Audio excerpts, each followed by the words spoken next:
Religion and history ചാനലിലേക്ക് സ്വാഗതം.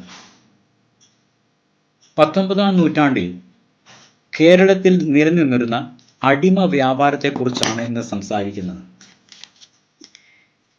19-ാം നൂറ്റാണ്ട് വരെ കേരളത്തിൽ നിലനിന്നിരുന്ന മനുഷ്യത്വരഹിതമായ ഒരു വ്യവസ്ഥിതി ആയിരുന്നു അടിമ വ്യാപാരം. അടിമത്വവും അടിമ വ്യാപാരവും രണ്ടായി തന്നെ കാണേണ്ടതുണ്ട്. കാരണം അടിമത്തം ആരംഭിച്ച കാലത്ത് അടിമ വ്യാപാരം ഉണ്ടായിരുന്നില്ല. കേരളത്തെ സംബന്ധിച്ചിടത്തോളം ഇവിടെ അടിമ വ്യാപാരം അവസാനിപ്പിച്ചിട്ടും അടിമത്തം നിലനിന്നിരുന്നു എന്നതാണ് സത്യം. ആദ്യകാലങ്ങളിൽ വിദേശത്തു നിന്നും കൊണ്ടുവന്ന അടിമകളെ ഇവിടെ വിൽക്കുകയോ ഇവിടെ നിന്നും അടിമകളാക്കി പിടിച്ചുകൊണ്ടുപോയവരെ വിദേശത്ത് വിൽക്കുകയോ ആണ് ചെയ്തിരുന്നത്. അന്നൊന്നും പൂർണ്ണ രൂപത്തിൽ അടിമ വ്യാപാരം ഇവിടെ നിലനിന്നിരുന്നില്ല എന്ന് വേണം കരുതുവാൻ.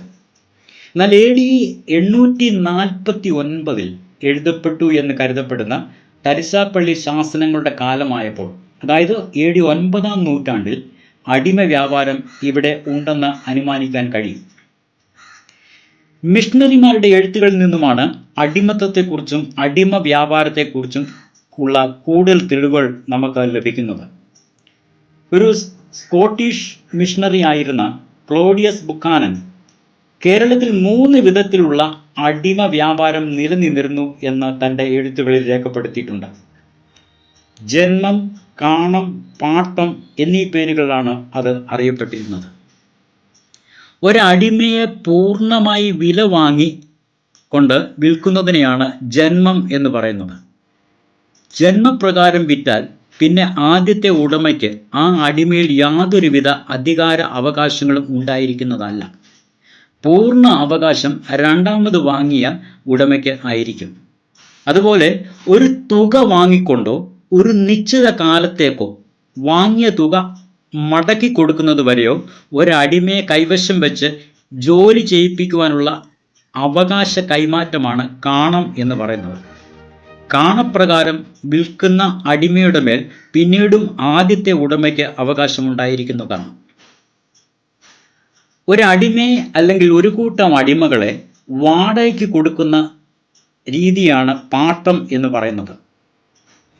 കൃഷിക്കാർ അടിമകളെ പാട്ടത്തിന് വാങ്ങി ജോലി ചെയ്യിപ്പിച്ച ശേഷം മടക്കി കൊടുക്കുന്ന സമ്പ്രദായം കേരളത്തിൽ നിലനിന്നിരുന്നുവെന്ന് caste and tribes in south India എന്ന പുസ്തകത്തിൽ എഡ്ഗാർ തേഴ്സൺ രേഖപ്പെടുത്തിയിട്ടുണ്ട്.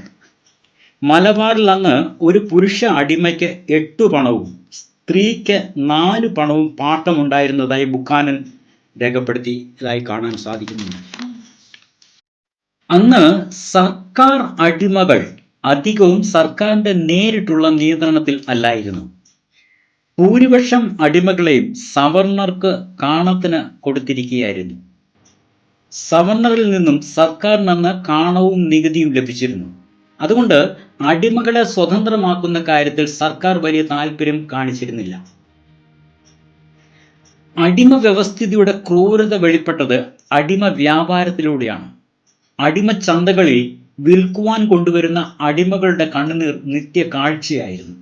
ഒരു കുടുംബത്തിലെ അംഗങ്ങളെ പല ഉടമകൾ വിലപേശി വാങ്ങി കഴുത്തിൽ കയറിട്ട് പല ദിക്കുകളിലേക്ക് കൊണ്ടുപോകുമ്പോൾ വാവിട്ട് അലറിക്കരയുന്ന കുഞ്ഞുങ്ങളെ അടിച്ചൊതുക്കുന്ന ഉടമകളുടെ ദല്ലാളന്മാർ, ഭാര്യ ഭർത്താവിൽ നിന്നും വേർപെടുമ്പോഴുണ്ടാകുന്ന വേദന, സഹോദരൻ സഹോദരിയിൽ നിന്നും വേർപെടുമ്പോഴുണ്ടാകുന്ന വേദന, മക്കൾ മാതാപിതാക്കളിൽ നിന്നും അകന്നു പോകുമ്പോഴുണ്ടാകുന്ന വേദന, ഹൃദയഭേദകമായ കാഴ്ചകളായിരുന്നു അതൊക്കെ.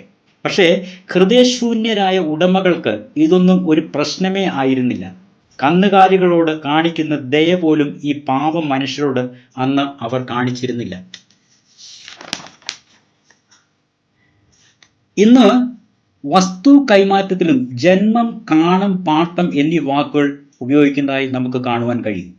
ഒരു കാലത്ത് വസ്തുക്കളും അടിമകളെയും പരസ്പരം ബന്ധപ്പെടുത്തിയാണ് കൈമാറ്റം ചെയ്തിരുന്നതെന്നാണ് ഈ വാക്കുകൾ സൂചിപ്പിക്കുന്നത്.